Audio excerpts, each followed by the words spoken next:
Drama ఘట్టం దర్యాప్తులో pastor Abhinay Darshan లీలలు బయటపడుతున్నాయి.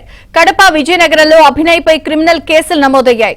పోలీసుల దర్యాప్తులో 3 పెళ్లిళ్ల వ్యవహారం, వరకట్న వేధింపు కేసులు కూడా వెలుగు చూశాయి.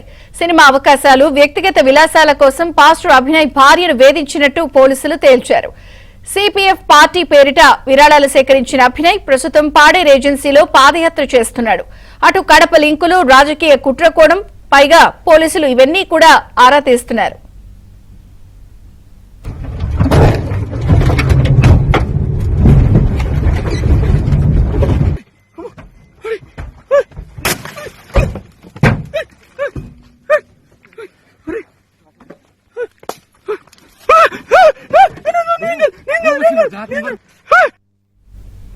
ఇక పాడేరు డ్రామా ఘటన దర్యాప్తులో పాస్టర్ అభినయ్ దర్శన్ కి సంబంధించిన లీలలు, ఆయనకి సంబంధించిన అనేక మోసాలు అన్ని కూడా వెలుగు చూస్తున్నాయి, బయటపడుతున్నాయి.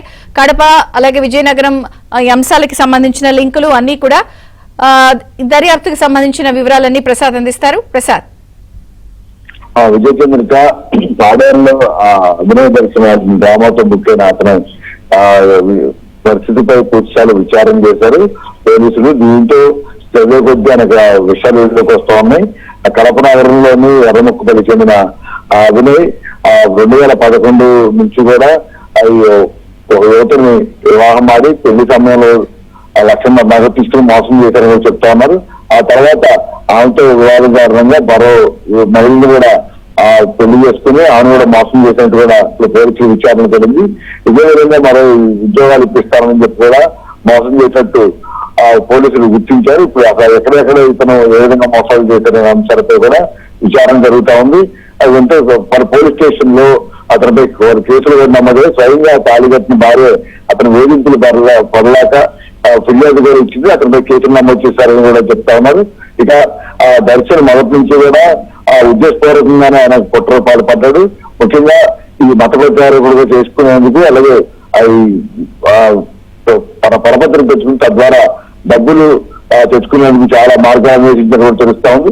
క్రైస్తవుల నుంచి దాదాపు విరాళాలు కూడా పెద్ద ఎత్తున సేకరించి వాటిని తన సొంత అవసరాలకు కూడా వినియోగించినట్టు కూడా నిర్ధారించారు. ఇప్పుడు చదివే కొద్దీ అతను వాస్తవం ఏంటంటే ఒక మొత్తం అతని జీవిత చరిత్రకు సంబంధించి ఎక్కడ ఎంత సమయం అతను జీవనం సాగించాడు, ఎవరితో చనువుగా ఉన్నాడు, ఎవరి దగ్గర ఆర్థిక లావాదేవీలు పెట్టుకున్నాడు, అలాగే డబ్బు మొత్తం అతను ఏ విధంగా వచ్చిందనే అంశాలపై పూర్తిస్థాయిలో విచారణ చేస్తా ఉన్నారు. ఇటు కడప దగ్గర నుంచి ఇటు ఉత్తరాంధ్ర వరకు కూడా చాలా మంది డబ్బులు వసూలు చేశాడు, మహిళలు కూడా మోసం చేశాడు అని నిర్ధారించిన నేపథ్యంలో ఇప్పుడు అతను మొత్తం అతని జీవిత చరిత్రకు సంబంధించి తన పుట్టిన దగ్గర నుంచి తిరిగిన ప్రాంతాల వరకు పోలీసులు అరెస్ట్ చేసినట్టు తెలుస్తాయని డీజీపీ కార్యాలయం నుంచి ప్రత్యేకంగా దీనికి సంబంధించి ఆదేశాలు జారీ చేసినట్టు తెలుస్తా ఉంది. ఇప్పుడు మొత్తం 5 కేసులు కూడా పెరగలేదు, అసలు ఏ స్థాయిలో ఉన్నాయి, కోర్టులో ఏ విధంగా ఉన్నాయి, ఇప్పుడు బయట ఎలా తిరుగుతున్నాడు, బెయిల్ మీద ఉన్నాడు అనే అంశాలపై కూడా ప్రస్తుతం ఆలోచిస్తున్నారు. త్వరలోనే దీనికి సంబంధించి మొత్తం వివరాలు సెలవిస్తామని పోలీసులు చెబుతున్నారు. Vijayachandrika. Okay Prasad, thank you.